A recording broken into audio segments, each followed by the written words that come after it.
प्रिय मित्रों, नमो नमः। संस्कृत कौमुदी में आप सभी लोगों का स्वागत है। मित्रों, हम लोग प्रतिदिन शाम 7:30 बजे एलटी ग्रेड टीचर की तैयारी कर रहे हैं और इसी के पाठ्यक्रम के अनुसार लघु सिद्धांत कौमुदी से समास प्रकरण का अध्ययन कर रहे हैं और इस समय समास प्रकरण के अंतर्गत बहुव्रीहि समास का अध्ययन चल रहा है। और आज की कक्षा में हम लोग बहुव्रीहि समास के अंतर्गत समासांत प्रत्यय इत्यादि जो हुआ करते हैं, समासांत लोप इत्यादि जो हुआ करते हैं, उन सूत्रों का अध्ययन ये करेंगे। तो आप लोग अपनी नोट्स और अपनी पुस्तक लघु सिद्धांत कौमुदी लेकर के बैठ जाइए और चलिए अध्ययन प्रारंभ करते हैं।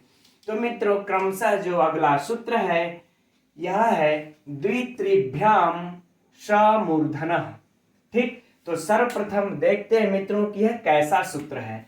तो यह मित्रों विधि सूत्र है ना, यह विधि सूत्र है। अब प्रश्न उठता है कि किसका विधान करता है। तो यह स प्रत्यय का विधान करता है। यहाँ सूत्र में भी देखिए पठित है, स प्रत्यय का विधान करता है। तो अब प्रश्न उठता है कि किन कंडीशन में, किन शर्तों पर यह स प्रत्यय का विधान करता है। तो यह देखिए कंडीशन यहाँ पर लिखा हुआ है।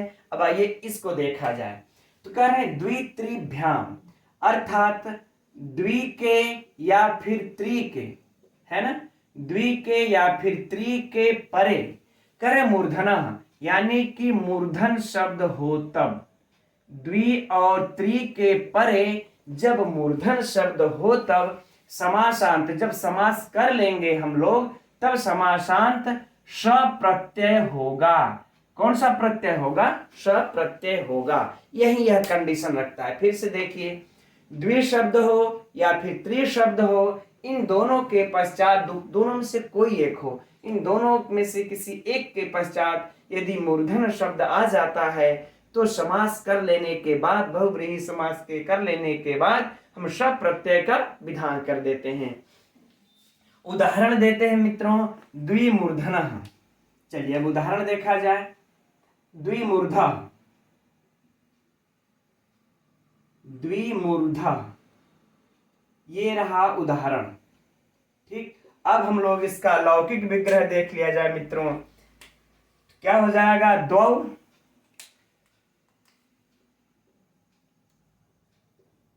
द्वौ मूर्धानौ, द्वौ मूर्धानौ यस्य सः, यस्य सः। अर्थात मित्रों इसका हो जाएगा कि जिसके दो सिर हो, दो सिरों वाला ऐसा पुरुष। तो हम लोग जो विशेष अर्थ बनता है उसको भी कोष्टक में लिख लेते हैं, आगे विभक्ति वचन लगाने में आसानी होगी, है ना। तो दो सिरों वाला पुरुष, दो सिर वाला। चलिए अब इसका हम लोग अलौकिक विग्रह देख लेते हैं। अलौकिक विग्रह क्या हो जाएगा?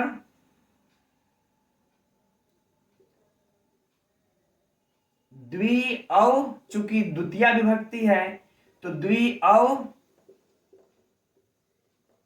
मूर्धन,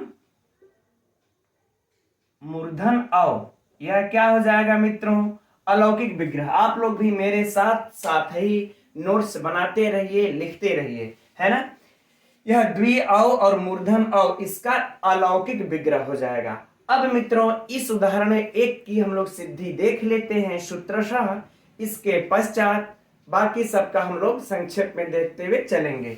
तो देखिए, सबसे पहले तो हम लोग देखते हैं यहाँ पर द्वि औ और मूर्धन औ में समास हो रहा है तो किस कंडीशन में, किस सूत्र से हो रहा है। तो देखिए यहाँ पर औ भी और यह औ, द्वि औ मूर्धन औ दोनों क्या है? प्रथमांत है। सु औ जस, तो द्विवचन है। चूंकि दो सिरों की बात हो रही है, बहुत सिर या फिर एक सिर नहीं है, तो द्विवचन है, तो द्वि औ मूर्धन औ हो गया। दोनों प्रथमांत हैं और दोनों किसी एक अन्य अर्थ को कहते हैं, अन्य पद के अर्थ को कहते हैं, किसी विशेष को कह रहे हैं। इसलिए किस सूत्र से हो जाएगा? अनेक मन्य पदार्थे सूत्र से समास हो जाएगा। अनेक मन्य पदार्थे सूत्र से समास। इसमें कौन सा समास? बहुव्रीहि समास। इसके बाद मित्रों अगला जो सूत्र लगेगा, अब इसमें किसका पूर्व में प्रयोग हम लोग करेंगे, द्वि का या फिर मूर्धन का। तो अगला जो सूत्र आता है वो कौन है, सप्तमी विशेषणे, सप्तमी विशेषणे बहुव्रीहव, विशेषणे बहुव्रीहव आता है सूत्र। और यह सूत्र क्या कहता है कि जो सप्तमी जिसके में सप्तमी विभक्ति हो या फिर जो विशेषण हो उसी का हम पूर्व में निपात करेंगे। तो यहाँ पर सप्तमी तो कोई है नहीं, अब विशेषण है। विशेषण क्या है, सिर है, तो कितने सिर हैं उसके, 2 सिर है, यह हो गया विशेषण। तो इस विशेषण का हम पूर्व में प्रयोग कर देंगे, तो कोई बात नहीं, पूर्व में द्वि पहले से है, पहले ही रहेगा। नहीं तो इस तरह से मूर्धन का था हम पहले आएंगे तुम बाद में जाओ, लेकिन यह सूत्र आ करके क्लियर कर देता है। अब इसके बाद मित्रों अगला सूत्र क्या होगा इसका, है ना, आप लोगों को तो पता ही होगा, कृत तद्धिति समासाश्च। जो लोग पहले से क्लास ले रहे होंगे, कक्षा देख रहे होंगे, उनको यह सूत्र बिल्कुल सिस्टम रट सा गया होगा। कृत तद्धिति समासाश्च से इसके प्रातिपदिक संज्ञा, फिर अगला सूत्र होगा सुपोह धातु प्रातिपदिकयोः। इस सूत्र से इस अव का और इस अव का लोप, तो सुपोह धातु प्रातिपदिको सूत्र क्या करता है मित्रों, लोप कर देता है। जब लोप कर दिया तो क्या बन गया, क्या बचा हम लोगों के पास, द्वि, अब भाई अव भी हट जाएगा, यह अव भी, चलिए द्विधन मूर्धन, द्विधन मूर्धन ये बच गया। ठीक, अब हम लोग इसको मिला लेते हैं तो क्या हो जाएगा, द्विमूर्धन। चलिए राइट हो गया। अब देखिए यहां पर मित्रों हम लोगों का कौन सा सूत्र काम करेगा। अब इस सूत्र की अब आवश्यकता आई है, इतने तक तो इस सूत्र की कोई जरूरत नहीं थी, लेकिन जब द्विमूर्धन समास बन गया तब यह सूत्र अब यहां पर लागू हो जाएगा। अब इसका कंडीशन जरा देखिए आप लोग, यही ना है, द्वि हो या फिर त्रि हो, इसके बाद मूर्धन शब्द हो तब स प्रत्यय का विधान किया जा रहा है। तो देखिए यहाँ पर द्वि है और मूर्धन भी आ गया, तो इस द्वि के बाद मूर्धन शब्द आता है तो कंडीशन पूरा। अब समासांत सच अरे स प्रत्यय यहाँ पर कर दिया जाएगा। तो देखिए अब यह स प्रत्यय लग गया। ठीक, किस सूत्र से स प्रत्यय का विधान होगा मित्रों, तो इसी सूत्र से होगा, इसी प्रकृत सूत्र से द्वित्रिभ्याम, है ना, दोनों के साथ है इसलिए द्वितीय विभक्ति है द्वित्रिभ्याम। चलिए ठीक, अब स में किसकी इत संज्ञा होगी, स की, सह प्रत्ययस्य सूत्र से इसकी इत संज्ञा हो जाएगी, तो स में से स निकल जाएगा तो क्या बचेगा, अ बचेगा, है ना। अब ऐसी कंडीशन में मित्रों हम लोगों को क्या बच जाता है यहाँ पर, अ, तो द्विमूर्धन, फिर क्या बचा यहाँ पर, धन अ। अब मित्रों देखिए कौन सा सूत्र काम करेगा यहाँ पर, अव्ययी भाव समास में वह पठित है, जरा बताइए आप लोग कौन सा सूत्र होगा, नस् तद्धिते, है ना, नस् तद्धिते। अव्ययी भाव समास में यह सूत्र आया है, आप लोगों के देख सकते हैं 904 संख्या पर लघु सिद्धांत कौमुदी का यह क्रम है ना। चलिए नस् तद्धिते मैं लिख भी देता हूं यहाँ पर, नस् तद्धिते। ठीक, अब यह नस् तद्धिते क्या करता है मित्रों, कहता है जिसके अंत में ना हो ऐसे भ संज्ञा के टी संज्ञा का लोप कर देता है। नस् तद्धिते किसका लोप करता है, टी संज्ञा का, टी संज्ञा का यह क्या कर देता है, लोप, है ना। तो इसके टी संज्ञा का यह लोप करेगा, ऐसे लिख लेते हैं यहां पर। तो इसमें जरा बताइए, फिर से समझिएगा, टी संज्ञा का लोप कैसे, भ संज्ञा, तो जरा ये बताइए द्विमूर्धन की भ संज्ञा है कि नहीं है, इस द्विमूर्धन की भ संज्ञा होगी कि नहीं होगी, होगी। क्यों होगी, क्योंकि यचि भम सूत्र के द्वारा ही भ संज्ञा हुआ करती है। यकार आदि अचादि प्रत्यय परे रहते पूर्व शब्द समुदाय की भ संज्ञा हो जाती है। बार बार हम लोग चर्चा करते रहते हैं मित्रों, हम समझते हैं कि आप लोगों को यह भी सूत्र रट गया होगा, और रट जाने में ही भलाई हम लोगों को परीक्षा के लिए। ठीक, तो यह इसकी भ संज्ञा हो गई यचि भम से, हमने उसकी चर्चा नहीं की, कोई बात नहीं, बस आप लोग ये समझिए कि इसकी भ संज्ञा हो चुकी है। तो जब भ संज्ञा हो जाती है तब यह हमारा नस् तद्धिते सूत्र आता है और कहता है कि भाई जिसके अंत में न हो ऐसे भ संज्ञा की टी संज्ञा का हम लोप कर देते हैं। तो इसका मित्रों टी संज्ञा क्या है? धन में टी संज्ञा इसका क्या होगा? अन होगा। ध में का अ और न क्या होगा? अन। यह इसका टी संज्ञा है। तो इसके टी संज्ञा का इससे लोप होकर के क्या बन जाएगा? द्विमूर्ध। द्विमूर्ध। और ध में याद रहे कि हलंत लगेगा और धन अ। ठीक। अब क्या करेंगे हम लोग कि इसको मिला, अब अ यहां पर ध में सीधा सीधा चला आएगा तो क्या हो जाएगा? द्विमूर्ध। पूरा हो गया। अब मित्रों अब यहां पर हम लोग जब अब इसे साहित्य में या फिर हम लोगों को बोलचाल में कहीं भी प्रयोग करना होगा तब यहां पर क्या करेंगे? अब सुआद की उत्पत्ति करेंगे। तो कितने वचन में किस विभक्ति में प्रयोग करना है, अब यह कंडीशन के ऊपर है। हम लोग उदाहरण स्वरूप सु का प्रथमा विभक्ति एक वचन में प्रयोग कर लेते हैं। तो प्रथमा विभक्ति के एक वचन में हम कौन सा लगाएंगे? स्त्रीलिंग की पुल्लिंग। तो हम लोग इसके विशेष्य को देखेंगे कि दो सिरों वाला कौन है? वह पुरुष है कि स्त्री? तो जब पुरुष है यहां पर देखिए तो सु आदि की उत्पत्ति जब कर लेंगे तो बाकी प्रक्रिया मित्रों फिर से वही होंगी। उस सु को चलिए सु को इस तरह लिख करके समझ लेते हैं। सु को उकार का संज्ञक होकर के लोग, फिर बचेगा सकार, सकार को रेफ, रेफ को विसर्ग, रेफ को विसर्ग होकर के क्या बचेगा? यहां पर बन जाएगा द्विमूर्धा। ये हम लोगों का द्विमूर्धा सिद्ध हो गया। ठीक। अब मित्रों ये देखिए बात रही पुल्लिंग की, यह बात रही पुल्लिंग की। अब देखिए कुछ महत्वपूर्ण बिंदु जो है उसको समझते हैं। यह तो बात हो गई मित्रों पुल्लिंग की द्विमूर्धा बनता है ना। लेकिन याद रहे कि इसका जब यह स्त्रीलिंग मान लेते हैं यहां पर पुरुष के जगह अगर स्त्री हो गई तब क्या किया जाएगा? इस द्विमूर्धा को स्त्रीलिंग बनाना ना पड़ेगा। तब कैसे बनाएंगे? तो याद रखिए हमने पिछली कक्षा में भी हम लोग इस बात की चर्चा किए थे कि इसमें देखिए श प्रत्यय लगा है। कौन सा प्रत्यय लगा है? और इस श में इस श की इत संज्ञा हुई है, अही शेष बचा है।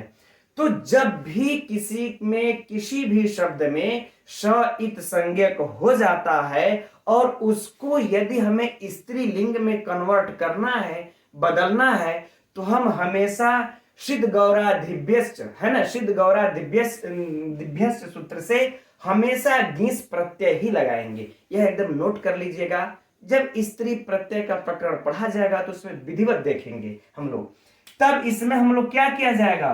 गीस प्रत्यय लगा दिया जाएगा, है ना। अगर स्त्रीलिंग बनाना होगा तब गीस प्रत्यय लगेगा। और गीस में आप लोग जानते हैं कि अंग का और श का लोप होकर के बचता क्या है?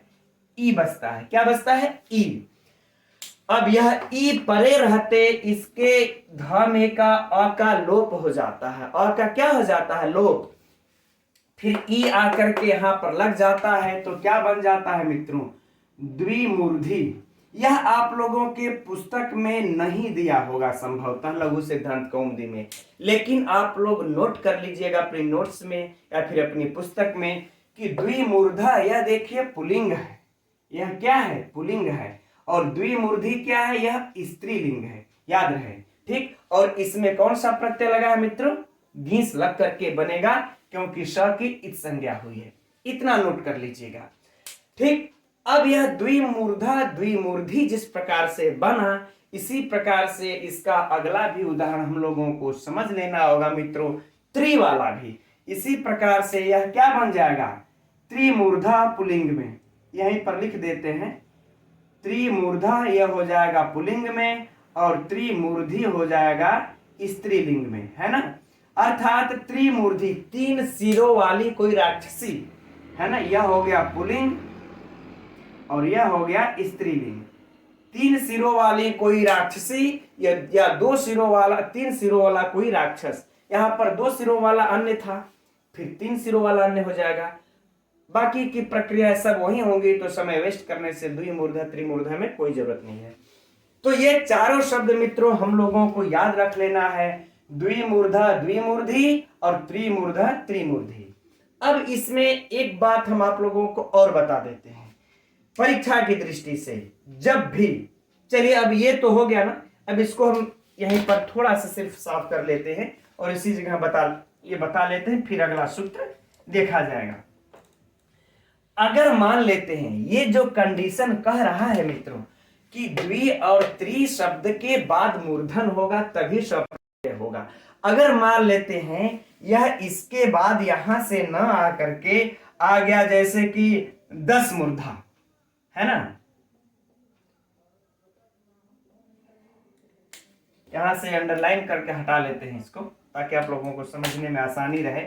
10 मूर्धा, अच्छा मित्रों आप लोगों को साफ दिखता तो है ना जो हम बोर्ड पे लिखते हैं, तो आप लोग अभी कमेंट करके हमको अवश्य बता ये दीजिए, नहीं तो फिर उसके अनुसार कोई व्यवस्था इसका हम करेंगे।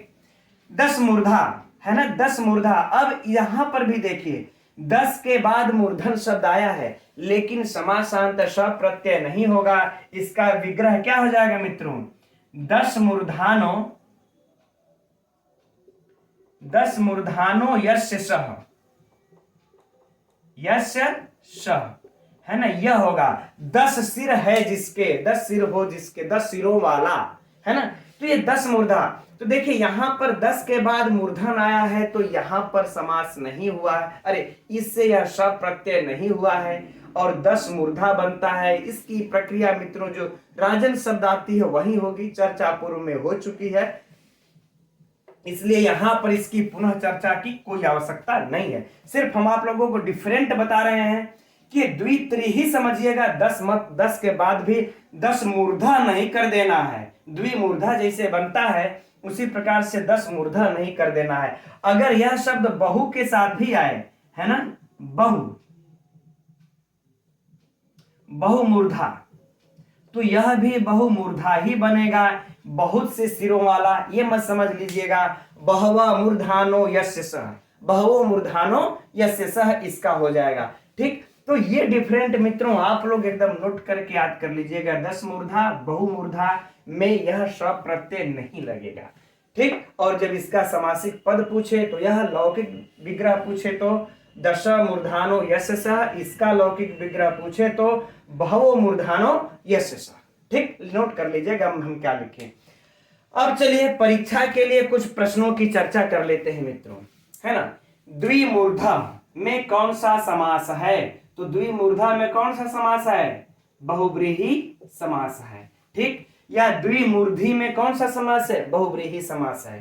ठीक, इसमें एक प्रश्न हो गया यह, इसमें किस सूत्र से द्विमूर्धा में समास हुआ है, अनेक मन्य पदार्थे सूत्र से समास हुआ है।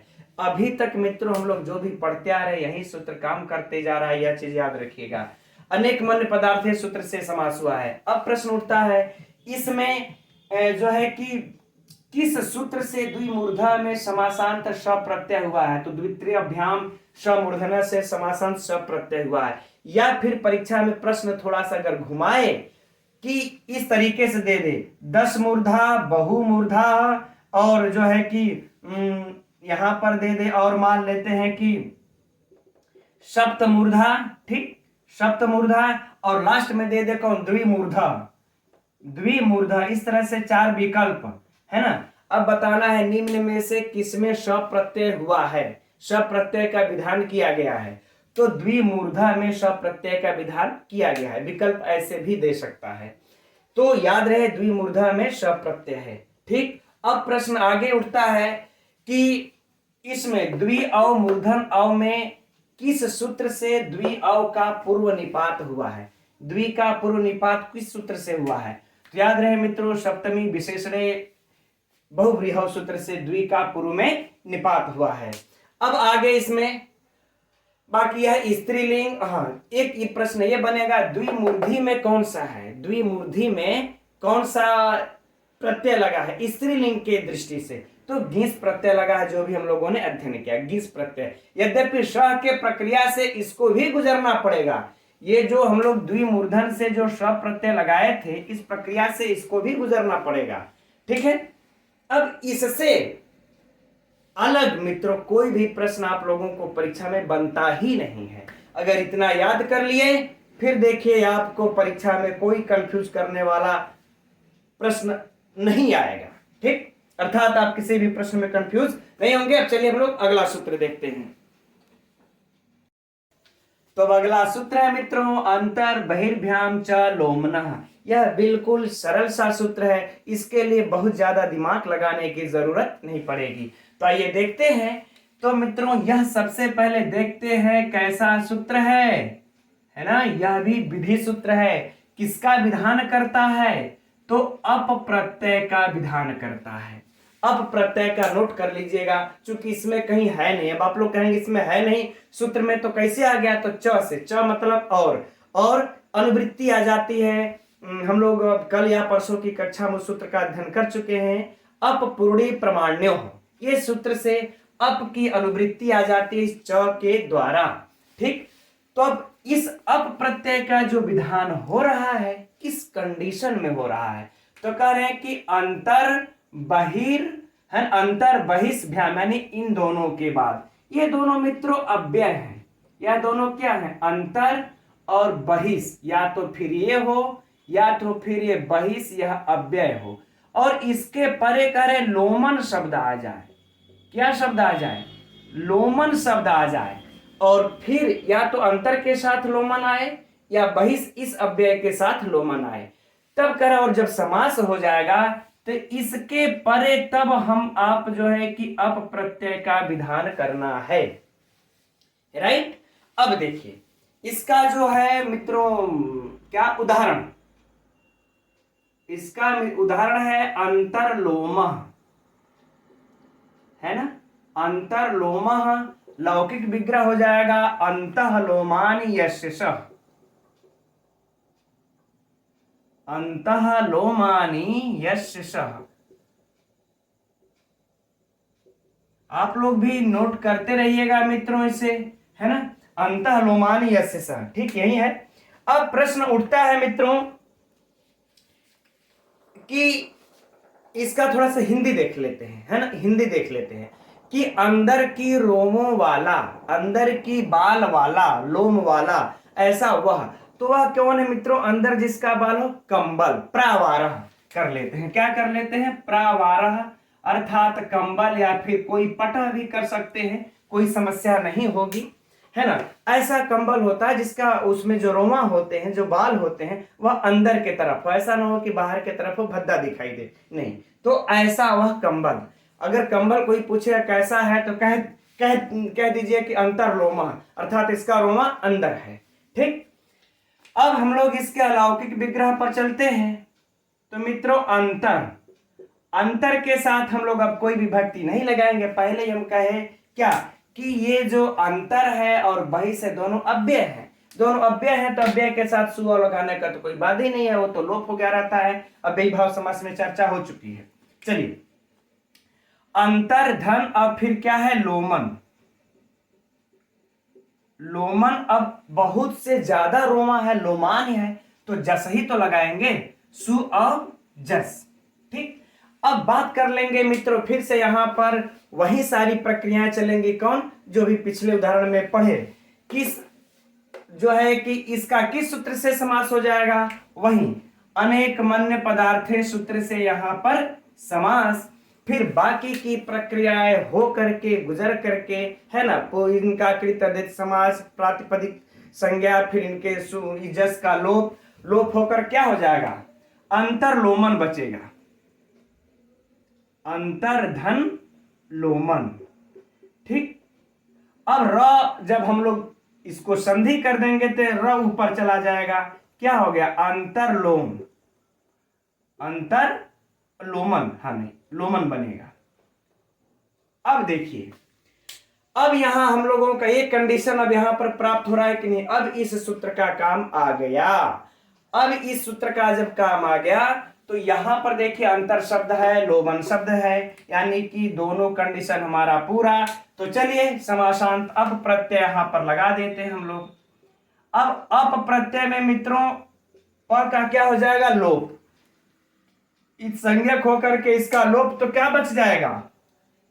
केवल अ। अब यहां पर से पुनः मित्रों हम लोगों का वही सूत्र आकर के काम कर जाएगा। जो हम लोगों ने भी पढ़ा है ना। यची भम से इसकी भ संज्ञा, क्योंकि यकार आदि और अचादि प्रत्यय तद्धित प्रत्यय यह परे है। अब क्या है, तद्धित प्रत्यय ही तो है। तद्धित प्रत्यय परे रहने पर पुरुष शब्द समुदाय की भ संज्ञा। और फिर हम लोगों का कौन सा सूत्र आ जाएगा, नस तद्धिते। कौन सा आ जाएगा, नस तद्धिते, जो अभी हम लोगों ने पढ़ा, नस तद्धिते सूत्र है ना। अब यह नस तद्धिते सूत्र आकर के क्या अब कर देगा, इसके टी संज्ञा का लोप, टी संज्ञा का लोप हुआ, क्या बना, अब टी संज्ञा अन का लोप, फिर अ आ जाएगा, हो जाएगा मित्रों अंतरलोम। अब शॉर्टकट में समझिए, अंतरलोम, अन का इसमें लोप हो जाएगा जब टी संज्ञा का। तो अब इसमें सुआदि की उत्पत्ति कर लेंगे, बन जाएगा अंतरलोम, हो गया। अब ठीक इसी प्रकार से मित्रों इसका भी हम लोग बहिर्लोमः का भी सिद्ध कर लेंगे, आप लोग कर लीजिएगा, बहिर्लोमः का भी सिद्ध कर लेंगे। अब इसमें बहिष जो आएगा, तो अब यहां पर जो अंतर होगा, र के जगह पर जब बहिष होगा, चूंकि बहिष स है, तो इस स को सस जुसो रू से रू कर लीजिएगा, बाकी सारी प्रक्रियाएं फिर से वही हो जाएंगी। ठीक, ये बन गया है ना। अब इसमें परीक्षा उपयोगी कुछ प्रश्न की चर्चा कर लेते हैं मित्रों। तो अंतरलोमा में कौन समास है, बहुव्रीहि समास है। बहिर्लोमा में कौन समास है, बहुव्रीहि समास है। किस सूत्र से हुआ है, अनेक मन्य पदार्थ सूत्र से हुआ है ना। अंतरलोम या बहिर्लोम में कौन सा प्रत्यय है, तो यह अप प्रत्यय है। किस सूत्र से इसमें अप प्रत्यय का विधान किया गया है, तो अंतर बहिर्भ्याम च लोमना सूत्र से इसमें अप प्रत्यय का विधान किया गया है ना। और बाकी छोड़ दीजिए, और कोई प्रश्न इसमें से नहीं बनेगा, इतना ही है। एकदम आप लोग नोट कर लीजिए, इस नोट तो करते चलिए मित्रों, ताकि कंफ्यूजन से बचे रहेंगे। इन फ्यूचर कभी भी आपको किसी से कुछ समझने की या पूछने जाने की आवश्यकता नहीं पड़ेगी। चलिए अब हम लोग अगला सूत्र देखते हैं। अब तक बहुव्रीहि समास में मित्रों हम लोग ऐसे सूत्र का अध्ययन कर रहे थे जो समासांत अर्थात समास के अंत में किसी न किसी प्रत्यय का विधान कर रहे थे। अब हम लोग कुछ ऐसे सूत्रों का भी अध्ययन करेंगे जो समासांत अर्थात समास के अंत में लोप का विधान करते हैं, लोप का विधान कर रहे हैं। तो आइए देखते हैं सूत्र को। पादस्य लोपो हस्त्यादिभ्य। तो मित्रों देखते हैं यह कैसा सूत्र है, विधि सूत्र है। किसका विधान करता है, लोप का विधान करता है। तो किसका लोप का विधान करता है, प्रश्न उठता है ना। तो अ के लोप का विधान करता है। तो अ का लोप क्या हर जगह कर देगा, अरे नहीं, उसके लिए भी कंडीशन है। कंडीशन देखिए सूत्र में है कि पादस्य लोपो, अर्थात पाद का लोप हो, यानी पाद के अ का लोप हो। एकदम स्पष्ट समझिएगा मित्रों, पाद यानी कि द में जो अ है, द में जो अ छुपा, द में भाई अ तो है ही है, अर्थात दकार के आकार का लोप हो, है ना, लोप हो। लेकिन इसके लिए दो कंडीशन और रखते हैं कि हर जगह पाद के दकार का आकार का लोप नहीं करना है। पहला तो कहते हैं कि उपमानवाचक शब्द, उपमानवाचक शब्द, यह मित्रों आप लोग भी नोट कर लीजिएगा कि उपमानवाचक शब्द के परे ही इस पाद को होना चाहिए, उपमानवाचक शब्द के परे पाद को होना चाहिए। और दूसरा कंडीशन ये रहा अहस्त्यादिभ्य, ये दूसरा कंडीशन है, यानी कि हस्त आदियों को छोड़ करके, यानी कि जो उपमानवाचक शब्द होंगे वह हस्त आदि में नहीं होने चाहिए। अब प्रश्न उठता है मित्रों ये हस्त आदि क्या है, तो हस्त आदि देखिए गण है, क्या है ये, गण है एक, ठीक, जिसमें कि ये सारे शब्द पठित है मित्रों। यह बड़ी ही महत्वपूर्ण है, आप लोग इसको भी नोट कर लीजिएगा, क्योंकि इसमें से अगर उदाहरण दे करके पूछ देगा ना, तो समासिक समास बनने के बाद कुछ डिफरेंट आता है इनके में और इनके में, तो वह आप लोगों को परीक्षा में कंफ्यूज करके धाराशायी कर सकता है। इसलिए इसे नोट कर लीजिएगा, मैंने लिख रखा है। हस्त आदि में कौन से शब्द आते हैं, देखिए इस गण में पठित है हस्तिन, कुद्दाल, अश्व, कशिक, अज, कपोत, जाल, गंड, कंडोल, गंडोल, कटोलक, गणिका, कुशूल, दासी इत्यादि। इतने तो महत्वपूर्ण है, इतना तो नोट कर ही लीजिएगा, ठीक। ये जो ये उपमानवाचक शब्द है मित्रों, तो इतने को मतलब ये जो हस्त आदि में ये सब पठित हैं, इनको छोड़ करके अगर कोई दूसरा शब्द रहेंगे उनके, वह जब उपमानवाचक शब्द रहेंगे तब जाकर के इस पाद के आकार का लोप होगा। अब उदाहरण देखते हैं। इसका उदाहरण है मित्रों व्याघ्रपात। व्याघ्रपात, ठीक। लौकिक विग्रह है व्याघ्रस्य, व्याघ्रस्य इव पादौ यस्य सः। यह क्या हो गया इसका लौकिक विग्रह। अब इसके अलौकिक विग्रह को देख लिया जाए, यानी कि इसका पहले हिंदी में देख लेते हैं। कह रहे हैं कि बाघ के समान पैरों वाला, बाघ के समान यानी कोई ऐसा पुरुष है जिसका कि बाघ के समान पैर हो, ठीक। अब इसका हम लोग अलौकिक विग्रह देख लेते हैं। अलौकिक विग्रह हो जाएगा मित्रों व्याघ्रपाद और, इधर से लिख लेते हैं चूंकि आगे और भी काम पड़ेगा, व्याघ्रपाद और धन पाद और, ठीक। अब यहां पर देखिए मित्रों, आप लोग कहेंगे कि यह पाद और पाद दो बार आ गया, ठीक है, तो सही बात है, दो बार आ गया। तो इसके लिए एक वार्तिक आता है मित्रों सप्तम्युपमान पूर्व पदस्य उत्तर पद लोपश्च। बहुत लंबा है इसलिए लिखेंगे क्या, समय लगेगा, बस हम यहीं पर हम कर दे रहे हैं सप्तम्य, है ना, सप्तम्युपमान, ठीक। फिर से अगर आप लोग लिखना चाहे तो हम बोल दे रहे हैं, नोट ये कर लीजिएगा, लंबा है मुझे भी याद नहीं है। सप्तम्युपमान पूर्व पदस्य उत्तर पद लोपश्च, यह क्या है, वार्तिक है। इस वार्तिक से कहते हैं जब दो बार ये जो पाद आया है ना, तो इस उत्तर पद में जो पाद है हम इसका लोप कर देंगे, इस उत्तर पद के पाद का लोप कर देंगे, और बाकी अब आगे की प्रक्रिया मित्रों सेम वही होगी जो हम लोग अन्य उदाहरणों की सिद्धि में करते आए हैं, अर्थात इनकी पूर्व में प्रयोग, प्रातिपदिक संज्ञा, फिर सुपो धातु से इनका लोप। जब ये अब अच्छा इस पाद का लोप हो जाएगा इस वार्तिक से, और अ का तो लोप हो ही जाएगा, तो अब क्या बन जाएगा व्याघ्रपाद। अब यह बन गया मित्रों पूरा पूरा व्याघ्रपाद, ठीक। अब यहां पर देखिए हम लोगों का इस सूत्र का अब काम आ जाएगा, ठीक। अब इस सूत्र के कंडीशन को इस पे लागू करके देख लेते हैं। अब यहां पर आप लोगों को सारी बातें स्पष्ट हो जाएंगी।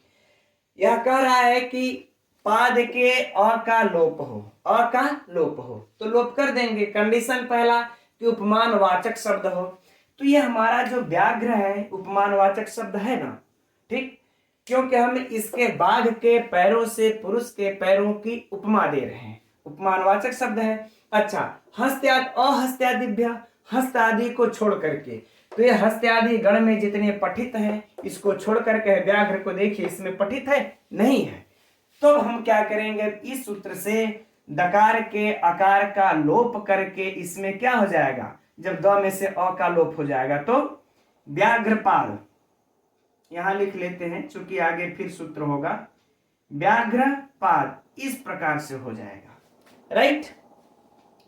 अब मित्रों अब इसका जब हमें प्रयोग करना होगा साहित्य में, बोलचाल में, कहीं भी, तो हम अब सु आदि की उत्पत्ति तो करेंगे ही विशेषण के अनुसार, अर्थात अन्य पद का अर्थ क्या, पुरुष, पुरुष को हम प्रथमा विभक्ति एक वचन में सु आदि की उत्पत्ति करेंगे ही।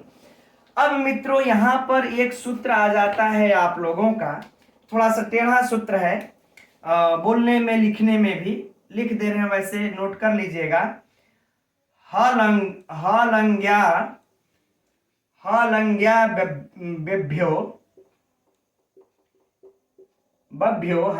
बभ्यो दीर्घात श्रुति। यह आप लोगों के लघु सिद्धांत कौमुदी में मित्रों 179 यानी 179 संख्या क्रम संख्या पर पठित है, देख सकते हैं आप लोग यहां से। श्रुतिस्य प्रिक्तम, है ना, सुतिस्य प्रिक्तम हल, यह कहता है सूत्र, है ना। यह 179 अर्थात 179 क्रम संख्या पर लघु सिद्धांत अगर पुस्तक खोले होंगे आप लोग तो वहां पर दिया होगा, इस सूत्र को देख सकते हैं। वैसे इसकी चर्चा पहले भी हो चुकी है। अब यह सूत्र क्या कहता है मित्रों कि हलंत के बाद या दीर्घ ई के बाद या फिर आपके बाद सुतीसी, है ना, अर्थात करें सुती यानी सु के स, ऐसे समझ लेते हैं। चलिए समझाई देते हैं आप लोगों को। सु के स और फिर कहते हैं कि ती के त और फिर कहते हैं कि सी के स, इन तीनों का लोप हो जाए। ठीक, हल के बाद या दीर्घ इकार के बाद या फिर आप के बाद, है ना, लोप हो जाए। तो हम लोगों का देखिए यहां पर सु है ना, तो सु में उपदेशी अनुनासिक इत से इस उकार का लोप हो जाएगा, तो क्या बचेगा, स ही बचेगा। तो इस सूत्र से इस स का लोप हो जाएगा। जब लोप हो जाएगा तो क्या रह जाएगा, व्याघ्रपाद ही रह जाएगा। ठीक, अब व्याघ्रपाद ही रह जाएगा, ये रहा। चलिए व्याघ्रपाद रह गया। अब यहां पर मित्रों एक सूत्र और काम कर जाएगा, वा अवसाने, है ना। कौन काम कर जाता हम लोगों का, वा अवसाने। चलिए यहां पर लिख देते हैं।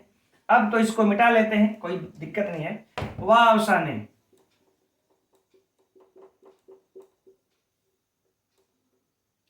वह अवसाने, यह सूत्र आ जाता है मित्रों। अब यह कहता है अवसान होने पर विकल्प से चतुर्वश का चतो ये कर देता है, द को विकल्प से त कर देगा। इस सूत्र करके जब विकल्प से त कर देगा मित्रों तो यह दो रूप बन जाएगा, व्याघ्रपात। तो ये परीक्षा के लिए महत्वपूर्ण है। एक द भी बनता है, त भी रहेगा, या दोनों नोट कर लीजिएगा। अब मित्रों अब इस गण की हम लोग बात करते हैं। चलिए इसको तो मिटा ही लेते हैं, अब इसका कोई काम नहीं है। अब हम लोग इस गण की बात करते हैं जो कि अभी हमने बोला, है ना, कि अगर ये हस्त्यादि को रोके, क्यों हस्त्यादि नहीं कहते तो क्या होता। तो मित्रों हस्तिनोपाद, यानी कि ये जो बनेगा व्याघ्रपाद और ये जो बना है, अब यहां पर बन जाएगा इसका हस्तिपाद। अगर हस्तिपाद होगा, सुआद्य की उत्पत्ति करने पर हस्तिपाद बनता है, हस्तिपाद नहीं बनेगा, हस्तिपाद। तो परीक्षा में यदि आप लोगों से यह पूछ दे, जैसे इसका देखिए हस्तिपाद, इसी प्रकार से आप किसी का भी ले लीजिए, हस्तिपाद, अश्वपाद, ठीक। चूंकि अब यह अ का लोप नहीं करेगा ना, ये अ का लोप नहीं करेगा, तो जैसे यह पूरा बन रहा था, व्याघ्रपाद पूरा बन जाएगा। सुआदि की उत्पत्ति कर देंगे, सुआदि की उत्पत्ति अब कर देंगे प्रथमा विभक्ति एक वचन में, हस्तिपाद बनेगा। अश्वपाद, दासीपाद, है ना, दासी के समान पैरों वाला है जो दासीपाद। इसी प्रकार से जालपाद, गंडपाद, अजपाद, किसी को भी कर सकते हैं, है ना। तो जब ये लिखे रहेंगे, यह याद रहेगा, तभी तो आप समझ पाएंगे ना यार, दासी पाद बनेगा कि दासी पाद बनेगा, है ना, कि दासी पाद बनेगा। तभी तो आप यह कंफ्यूज कर पाएंगे, मतलब यह सिद्ध कर पाएंगे कि अजपाद बनेगा कि अजपाद। तो मित्रों यहां पर जो हमने यह लिख रखा है हम लोगों ने हस्त्यादि गण में पठित, इन सब में अगर पाद आएगा तो विसर्ग लगा देने का काम है। ये तो बिल्कुल नहीं बनेगा, है ना, हस्तिपाद है तो बिल्कुल नहीं बनेगा, ये विकल्प लगा लेना है। तो परीक्षा में इससे अगर प्रश्न पूछेगा तो मित्रों अच्छे लोग धाराशायी हो जाएंगे, राइट। चलिए क्योंकि उनको गण जब पता रहेगा तभी तो अश्वपाद कर पाएंगे। अब हम लोग परीक्षा से संबंधित कुछ प्रश्नों की चर्चा कर लेते हैं, बहुत हो गया। तो व्याघ्रपात में कौन सा समास है, बहुब्रीहि समास है। कौन सा समास है, बहुब्रीहि समास है। इसका लौकिक विग्रह, अलौकिक विग्रह, अलौकिक विग्रह हो गया। इसके बाद इसका यह दोनों रूप बनेगा मित्रों, व्याघ्रपाद और व्याघ्रपात, यह दोनों याद रखेंगे। किस सूत्र से अ का दकार के आकार का लोप हुआ है, तो इस सूत्र से इसके अ का लोप हुआ है। और बाकी यह सब तो किसी तरह से प्रश्न पूछ करके उलझा सकता है, एकदम नोट कर लीजिएगा। अब आइए अगला सूत्र देखते हैं। तो अगला सूत्र है मित्रों अब संख्या सुपूर्वस्य। यह भी सूत्र इसी तरह से लोप कर रहा है, अर्थात यह भी पाद के द में जो अ है इसी अ का लोप कर रहा है। बस कंडीशन थोड़ी सी बदल गई है। कह रहे हैं कि संख्या सु यानी या तो संख्या पूर्व में हो या तो सु पूर्वस्य माने पूर्व में हो तो पादस्य लोप यानी पाद के दकार में आकार का लोप हो जाए। कंडीशन बस इतना ही रखते हैं। उदाहरण है मित्रों इसके लिए द्विपाद। द्विपाद ठीक, लौकिक विग्रह द्वौ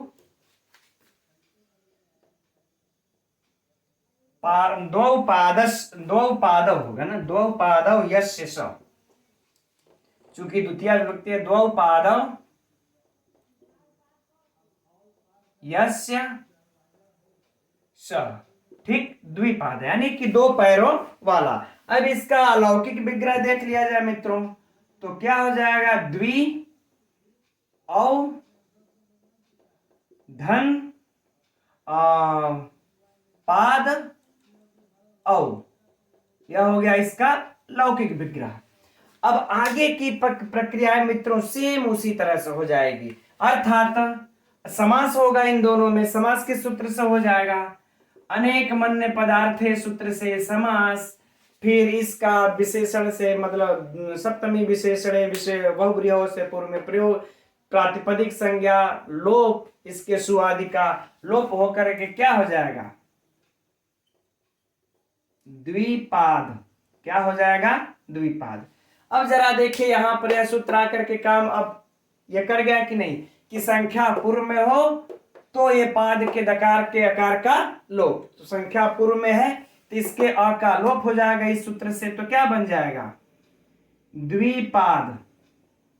और फिर बातें वही होंगी है ना, फिर से कंडीशन वही होगा, सु आदि की उत्पत्ति कर लेंगे, हलंगा विभ्यो है ना, हलंगा विभ्यो वाला सूत्र आ जाएगा और उससे इसके सु का क्या हो जाएगा, ये जो सु हम लगाएंगे सु आदि की उत्पत्ति करते हैं इसका लोप हो जाएगा। जब लोप हो जाएगा मित्रों तो द्विपाद ही रह जाएगा। फिर वह अवसाने सूत्र आ जाएगा जो अभी हम लोगों ने अध्ययन किया ना, वह अवसाने, यह सूत्र आ करके इसको अवसान करके यानी विकल्प से इसको चत्व करके क्या हो जाएगा, द्विपाद। द्विपाद तो याद रहे मित्रों यह द्विपाद भी बनता है और द्विपात भी बनता है ठीक। अब इसी तरह से ठीक इसका भी देख लिया जाए, अब जल्दी से समय इसको बिताने की हमारे ख्याल से कोई भी आवश्यकता नहीं है, ठीक है, ये बन गया। अब सुपात का सु का देख लेते हैं ना, इसका क्या हो जाएगा मित्रों, सुपात, यही लिख करके देख लेते हैं, सुपात है ना। इसका लौकिक विग्रह क्या हो जाएगा, शोभनव पाद सु का अर्थ हो जाएगा शोभनव, कोष्टक में आप लोग शोभनव भी लिख सकते हैं, चलिए लिख देते हैं, सुशोभनव भी लिख सकते हैं इस प्रकार से, शोभनव पादव यस्य स, अर्थात सुंदर पैरों वाला है ना, पादव यस्य स। अब इसका क्या हो जाएगा, अलौकिक विग्रह, सु धन पाद औ। क्यों मित्रों, सु क्योंकि हमारा अव्यय है ना, इसलिए इसमें किसी भी भक्ति के लगाने का कोई चांस ही नहीं बनता, सु धन पाद औ।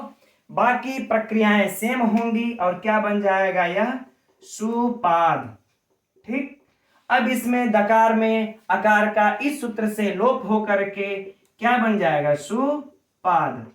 फिर वह अवसाने लग करके विकल्प से चर बन करके क्या हो जाएगा, चतर होकर के सुपात, ये बन जाएगा ठीक, ये बन गया। यानी कि सुपात, ये दोनों हम लोगों को मित्रों जो याद रखना है, ये दोनों रूप बनता है यहाँ भी और यहाँ भी। द्विपाद, सुपाद, त्रिपाद, चतुर्पाद है ना, त्रिपाद भी हो जाएगा, संख्या है तो त्रिपाद भी हो जाएगा, चतुर्पाद भी हो जाएगा। ठीक इस तरह से। अब इसमें हम लोग परीक्षा उपयोगी प्रश्नों पर थोड़ी सी चर्चा कर ले। द्विपाद में कौन सा समास है मित्रों? तो आप लोग बहुब्रीहि मत मार दीजिएगा, बहुब्रीहि नहीं लगाना है इसमें। द्विपाद में कौन सा, अरे कह रहे हैं बहुब्रीहि, द्वंद्व मत, द्विगु मत मार दीजिएगा कि पूर्व में संख्या है तो द्विगु मार दे, नहीं द्विगु नहीं मारना है। इसमें कौन सा मारना है? बहुब्रीहि समास। कौन सा लगाना है? बहुब्रीहि समास। किस सूत्र से है द्विपाद में? तो बस लगा दीजिए, अनेक मन्य पदार्थे सूत्र से है। अनेक मन्य ये पदार्थे सूत्र से है। इसका यह लौकिक विग्रह, यह अलौकिक विग्रह। अब द्विपाद में अ का लोप किस सूत्र से हुआ? तो संख्या सुपूर्वस्य इस सूत्र से हुआ। ठीक, इसका यह द्वि भी बनता है, द्विपाद भी और द्विपाद भी, और उसी तरह से सुपाद और सुपाद का भी प्रश्न बन जाएगा। ठीक है मित्रों, तो अब आज इतना ही रहने देते हैं, और अब कल अगला फिर से लोप करने का ही सूत्र है आगे, वो भी तो कल उस सूत्र का अध्ययन किया जाएगा। आप लोगों को मित्रों कितना समझ में आता है, और आप लोग हमें कमेंट्स करके अवश्य बताइएगा। और ठीक है, अब हम लोग फिर कल मिलते हैं इसी समय 7:30 बजे। नमो नमः।